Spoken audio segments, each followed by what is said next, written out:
There were other family members that were willing to hide him. At one point, he did go for like a month and a half and flew out to other family members that we knew out in Arkansas. There were family members who wanted him arrested, but then there's at the same time there's other family members who thought us kids was making it up and they were protecting him.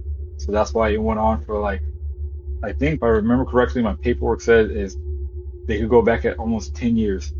But I think it's way longer than 10 years because I was 22 when I confronted him. And at the time I was living at the house, it was like 7. So that's at least 15 years. They could only go back, in the state of California only went back 10 years. Was it ever something that the three of you ever discussed about or kind of knew about? I was the one who brought it up. And then once I brought it up, my brother and sister kind of had similar incidents. And then, we started just talking to other kids, like cousins. And someone was saying they just didn't feel right around him. Or one of them said, like, it's just this feeling you get around someone.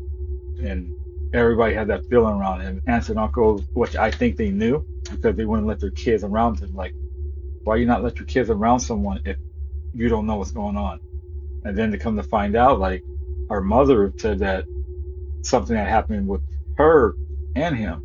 So I was like, okay, so this is something he does. Can you tell me a little bit more about like sort of the extent of how he was going about it and what he was doing? He would do things innocently, and he would do it around other people where nobody else caught on. Like, okay, so one time we had to go to a banquet, and I was sitting next to him. I got tired, and everybody's at the table. It was a round table, and he just grabbed my head and just like, oh, you lay down, and then put my head like right in his crotch area. That was so uncomfortable. I just put my head back up, and then there was another time where my great-grandparents had guests over the house. They had to sleep in our room. And at this time, my brother was living, my other grandma had took my brother in, so he was living in Oakland, California.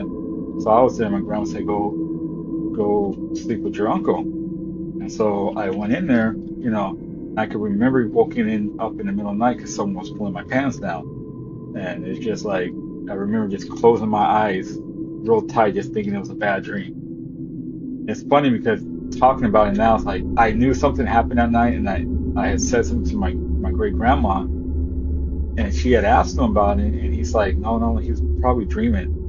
I wouldn't do that. So it was just like made me think, did I imagine it or was it real? That makes it even kind of worse in a sense because you're not even getting that validation. You're kind of being gaslit into thinking that nothing actually happened. And so you're questioning yourself. You're questioning the whole situation around you. It's your word versus your great-grand-uncle. And this happened, you mentioned, for quite a long time, over 10 years. This was happening to you. Do you actually recall all of it? Or did you at some point sort of bury those memories and try to just push it away so that you could... How were you managing? How were you dealing with it?